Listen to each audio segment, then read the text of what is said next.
तैयार करो। क्या तैयार करो? रथ।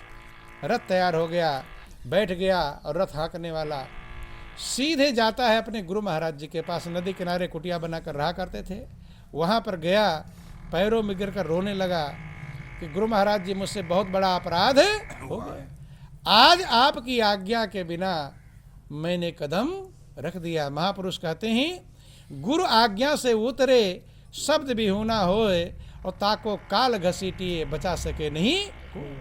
गुरु की आज्ञा से जब उतर जाता है तो काल की आज्ञा में पहुंच जाता है। किसकी आज्ञा में? काल। जैसे आप उजाले से भागोगे तो कहाँ जाओगे? अंधेर। दो ही चीज है, अंधकार और प्रकाश। अगर आप प्रकाश से भागेंगे तो अंधकार में पहुंचेंगे। एक दयाल है, दूसरा काल है। दयाल से भागोगे तो काल के क्षेत्र में पहुंच जाएंगे। बंधुओं ध्यान देना। रोने लगा, प्रार्थना कहानी बताया। अब इस प्रकार से मैं 6 महीने के लिए वहाँ का राजा बना हूँ। 6 महीने के बाद मुझे नदी के उस पार जंगल में डाल दिया जाएगा और वहाँ शेर चीते खा जाएंगे। गुरु महाराज सारी बात समझा। उन्होंने कहा ऐसा करो, मैं क्या करूँ, आप मुझे उपाय बताइए। गुरु महाराज जी ने कहा 6 महीने जाकर तुम्हें क्या काम करना है वो बता रहा हूँ। क्या? 6 महीने में जो नदी के उस पार जंगल है, पूरा जंगल को साफ कराकर कटवा करके वहाँ बाग बगीचे घर मकान बस्ती बसा देना है। अर्थात जंगल वहाँ से खत्म और घर मकान बस्ती लोगों को वहाँ बसा दो। ये 6 महीने के अंदर आराम नहीं करना है, मगन नहीं होना राजा बन करके। सारा उस जंगल को सफाई कराकर घर मकान वहाँ गांव नगर बसा देना है। रात दिन एक कर दो। सारी प्रजा को, सिपाहियों को, सेना को, फौज को, मिस्त्री मजदूर सबको वहीं लगा दो, यही काम करने के लिए। बात समझ में आ गई? अब गया, अब सारे मिस्त्री मजदूर, सेना, सिपाही, फौज, प्रजा सबको लगा दिया। पूरा जंगल साफ करो, यहाँ घर मकान गांव सब बसा दो। 6 महीने के अंदर सब घर मकान बसकर तैयार हो गया। जब तैयार हो गया तो अब 6 महीने का टाइम जब बीत गया तो वहाँ नियम था, कुछ लोग ग्रुप बना हुआ था, कितने लोग उसे पकड़ कर ले जाएंगे उस पार डालने के लिए। चूँकि वो जाता नहीं था, सीधे रोता चिल्लाता था, तो पकड़ कर जबरदस्ती नदी के उस पार ले जाकर डाल कर आना पड़ता था। अब आ गए वो सब कि अब आपका टाइम ख़त्म हो गया, अब चलो आपको नदी के उस पार जंगल में डालने चल रहे हैं। अब वो से रोना चिल्लाना क्या है? अब वो तो कहा चलो मैं तैयार हूँ चलने के लिए। अब चल दिया। लोग बड़े आश्चर्य में, और जितने राजा बंदे वो रोते चिल्लाते थे कि मत ले जाओ, मत ले जाओ नदी के उस पार जंगल में। और ये तो बड़े खुश होकर जा रहा है। ले गया उस पार, नदी के नाव में बिठा कर उस पार ले गया। तो जिन लोगों को उस नदी के उस पार बसा दिया था वो तो बड़े खुश थे, उनका घर मकान बनवा दिया था।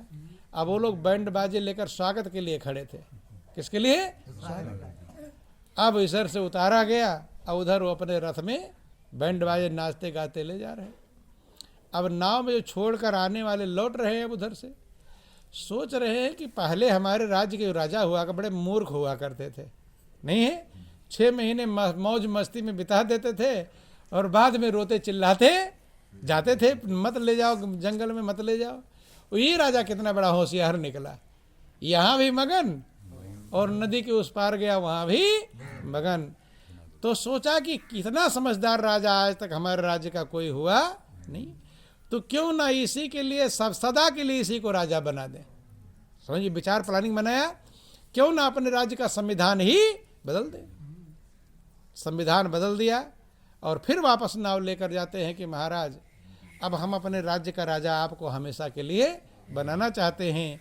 चूँकि पाप से पहले जो राजा बने थे वो मूर्ख ही बने थे।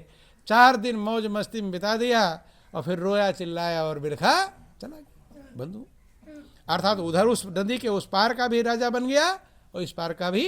ये तो एक कहानी है बंधुओं, ये कहानी हम लोगों के लागू होती है। हम लोग भी कुछ दिन के लिए राजा बनते हैं। बनते हैं कि नहीं बनते? राजा का मतलब मालिक, तो मालिक बनते हैं कि नहीं? कुछ दिन के लिए हर व्यक्ति अपना मालिक बनता है। आप बच्चे जब छोटे बच्चे थे तब मालिक नहीं थे, और बूढ़े हो जाओगे तब भी मालिक नहीं रहोगे। तब बेटे का कोई कुछ सामान मांगेगा, भाई बेटे से पूछ कर बताऊंगा। पहले का समय था कि बेटे माँ बाप का कहना मानते थे। अब आज का समय, आज माँ बाप डरते हैं बेटों से डर के कारण उनकी आज्ञा का पालन, समय बदल जाता है बंधु, ध्यान देना। तो अब जो है दोनों जगह का वो राजा बन गए। तो आप भी कुछ समय के लिए राजा बनते हैं, अर्थात आप मालिक बनते हैं, अपने मालिक बनते हैं कि नहीं बनते? कुछ समय के लिए सभी मालिक बनते हैं, लेकिन वो मालिक बनते तो मौज मस्ती में बताते कि नहीं बताते? और फिर बाद में रोना चिल्लाना तड़पना, अब बेचैनी चालू हो जाती है बंधु। लेकिन जब राजा बनते हैं तब आप नदी के उस पार का मतलब परलोक, नदी के उस पार का मतलब परलोक। जब आप राजा बने हैं तो गुरु की कृपा को प्राप्त करके, गुरु की आज्ञा को प्राप्त करके परलोक को अगर सुधार लेंगे, फिर उस लोक में जाने में आपको कोई दिक्कत।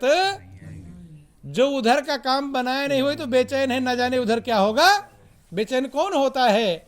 जो उधर का संभाला नहीं, और जिसने उधर को संभाल लिया वो यहाँ से भी ज़्यादा खुश उधर जाने में होगा। कबीर ने लिखा कि या मरने से जग डरे और मेरे मन आनंद, और कब मरी हो कब पाई हो पूर्ण परमानंद। जिस मरने से लोग डरते क्यों हैं? उधर ना जाने क्या होगा, डरते हैं कि नहीं होते? ना जाने हंटर पड़ेंगे, ना जाने क्या कोई कर्म है। कर्म जब सही नहीं किए हैं तो डरना पड़ेगा ही पड़ेगा। अगर कर्म को संभाल लोगे गुरु कृपा से, लोक जो शरण गुरु की आया, यह लोक सुखी परलोक सुखी। अगर इस संसार में रहकर आप परलोक को संवार लेंगे तो यहाँ भी आनंद मग्न रहेंगे और परलोक में भी आनंद मग्न रहेंगे। लेकिन ये सब होगा गुरु कृपा से, बिना गुरु की कृपा के संभव नहीं है।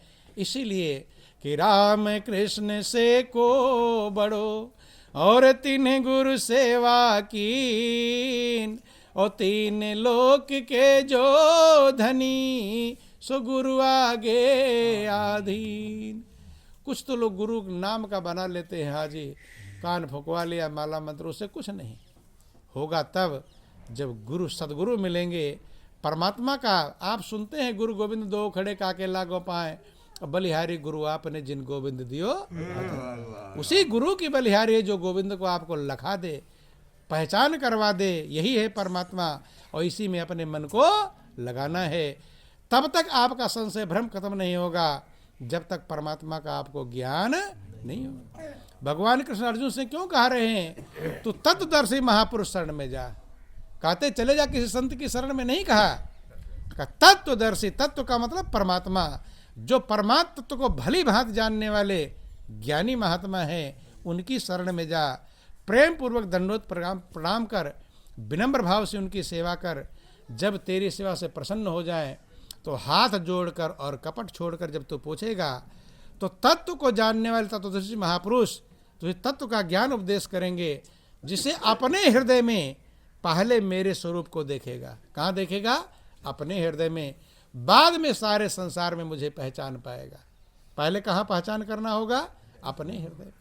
पहले अपने हृदय में आपको परमात्मा को पहचानना होगा, तब सबके हृदय में आप पहचान पाएंगे। कैसे? जैसे चाय आप मंगवाते हैं, अब आपने चाय चखा, उसमें शक्कर नहीं, चीनी नहीं डला हुआ है, मीठा नहीं है, तो अपना चखा तभी तो लोगों का जान जाएंगे, इन लोगों को फीका लग रहा होगा। जान जाते कि नहीं?